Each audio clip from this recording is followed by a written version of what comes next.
안녕하십니까. 채권 출신하는 백 팀장입니다. 오늘은 좀 안타까운 일이 있어서 채권자분들에게 좀 설명을 간단히 좀 드리고자 영상을 좀 찍습니다. 작년이죠. 작년 2023년 8월경에 지인 통해서 저한테 연락을 좀 주셨는데요. 어떤 내용이냐면 가까운 지인 사이였습니다. 채권자랑 채무자는 가까운 지인 사이였는데, 자기가 이제 비트코인을 투자하고 있으니까, 비트코인을 투자해서 이제 많은 돈을 벌고 있으니까 자기를 믿고 이제 투자를 하면 큰 수익을 내주겠다는 식으로 접근을 했습니다.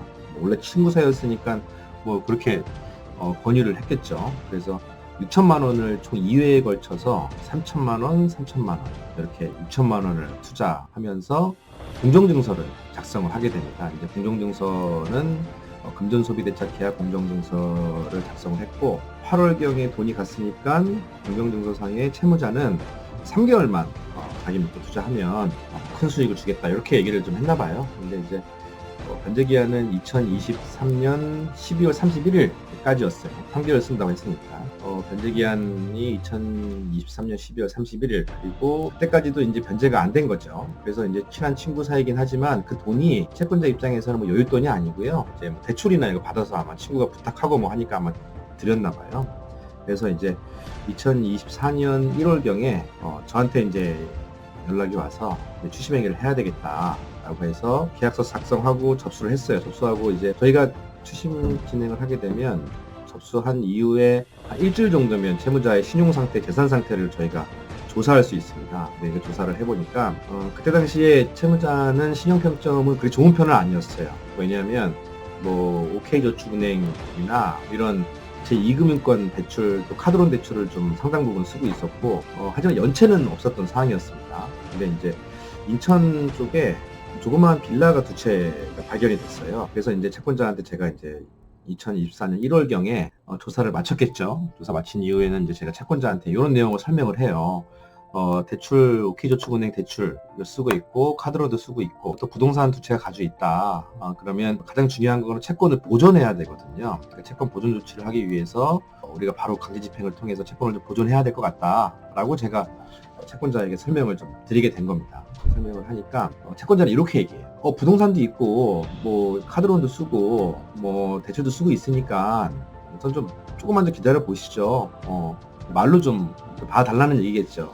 왜냐하면 부동산 강제 경매를 하게 되면 강제 경매 진행하는 비용이 채권자 입장에서 좀 부담스러웠던 금액인가 봅니다. 그래서 채권자가 뭐 승낙을 하지 않는데 저희는 뭐 어쩔 수가 없었죠. 그래서 이제 채무자랑 접촉을 하면서 구두상에 우리가 변제를 받기 위해서 추심행위들을 했습니다. 전화도 하고 뭐 만나보기도 하고, 또 3월달부터 변제를 틀림없이 하겠다는 제 이행각서, 인간증명서가 첨부된 이행각서도 받아놓고 남편을 연대보증에 세우는 각서입니다. 그게 제가 심리적으로 압박해서 받아놨는데, 오늘 뜬금없이 이제 채권자가 저한테 전화가 와요. 그래서 이제 하시는 말씀이, 팀장님 그 부동산 있는 게 이미 경매가 넘어갔다고 하는 거예요. 그 경매가 넘어갔다고 얘기하는 거를, 그 내용을 좀 보니까, 이 부동산 가지고 있는 부동산에 대출이나 이제 개인 돈을 또 저희 말고도 쓴 것들이 있더라고요. 그러니까 저희 말고 다른 공증을 또 가지고 있었던 거죠, 채무자가. 그 사람이 이제 강제 경매를 넣게 된 거예요. 그래서 이제 금액들을 보니까 이제 부동산 실거래가보다 아예 이제 실익이 없는 부동산이 돼버린 거죠. 강제 경매가 저희 말고 다른 사람이 이미 진행을 해버리면서. 그래서 이제 저희가 채무자랑 이제 대화를 해보니까, 이제 채무자는 이미 다 망했다, 다 망했고 뭐 너희들 하고 싶은 대로 이제 마음대로 해라, 이런 답변을 이제 하게 됩니다. 제가 이런 사항들을 왜 말씀드리냐면, 이게 채권 추심이라는 것이 타이밍이 굉장히 중요합니다. 타이밍.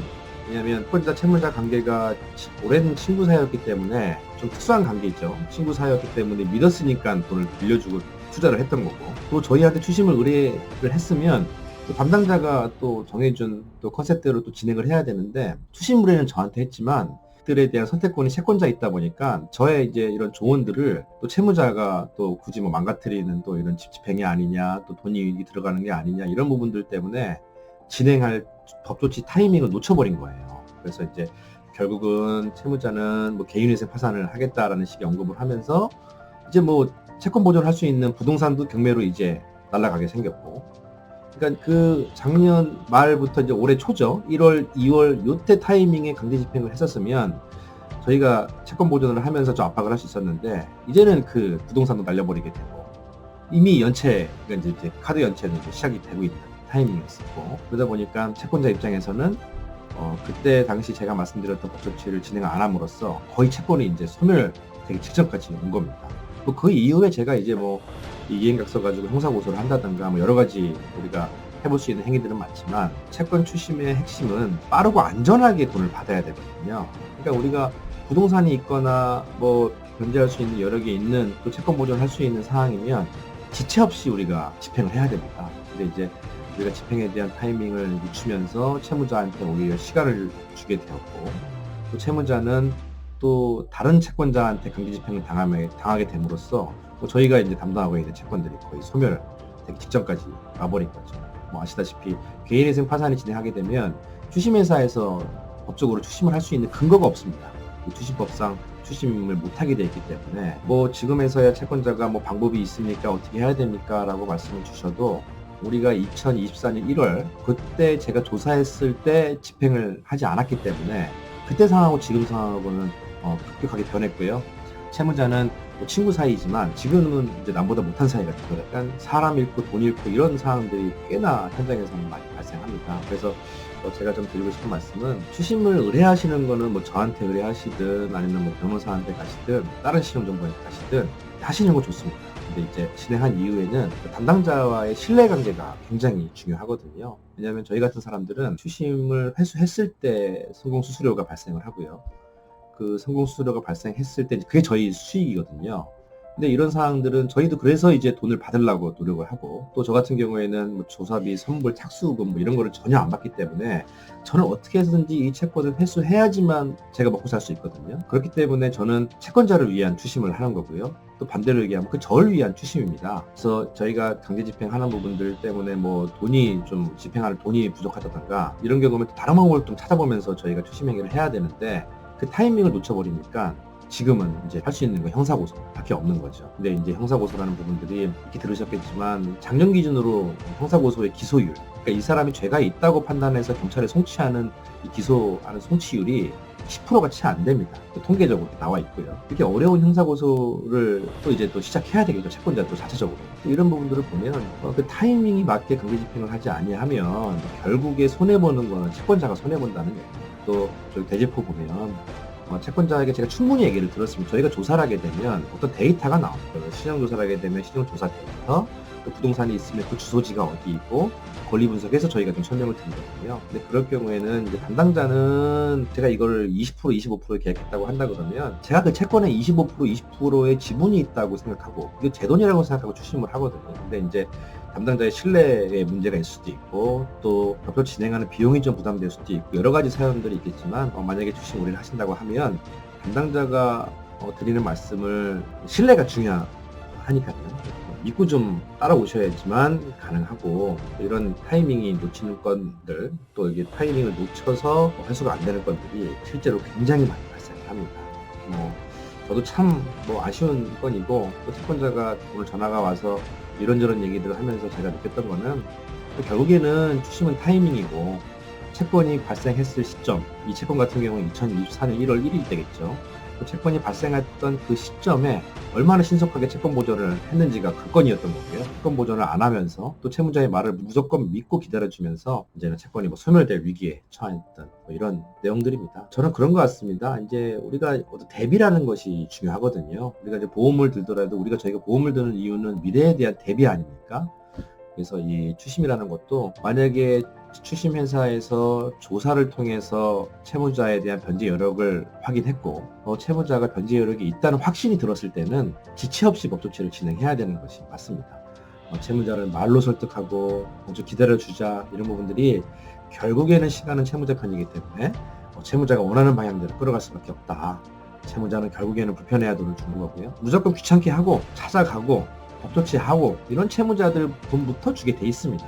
이건 이제 사람의 본성이기 때문에 제가 방송에서도 또 수차례 또 말씀드렸지만 절대로 착한 채무자는 없다라는 게 제 생각이고 이 법이라는 것이 권리 위에 잠자는 자는 절대 도와주지 않고요. 이 권리는 제가 찾아야 되는 거고 그 선택에 대한 감수도 채권자 본인께서 하셔야 됩니다. 앞으로 드디어 내가 이 못 받은 돈 때문에 고민하고 있다. 내가 친구한테 돈 빌려줬는데 내가 이 돈을 받을 수 있을까 없을까? 아니면 신용정보를 회사를 선택해야 되나? 변호사무실 가야 되나? 뭐 이런 고민들을 하고 계신다라고 하면 제가 드리고 싶은 말씀은 얼마 전에도 말씀드렸다시피 아주 디테일하게 좀 그 담당자의 성향이나 또 업무 스타일이나 또 신용정보회사와 변호사의 차이점이나 이런 부분 잘 알아보시고 혹시 그 담당자를 선택했다라고 한다 그러면 그 담당자를 100% 신뢰하고 같이 유인할 수 있는 상황들을 만드셔야지만 이 피해 복구도 빠르고 회수 가능성도 매우 높아진다라는 말씀을 드립니다. 그래서 오늘은 이렇게 사무실에서 제가 좀 설명을 좀 드렸는데요. 또 이런 상황들이 굉장히 많습니다.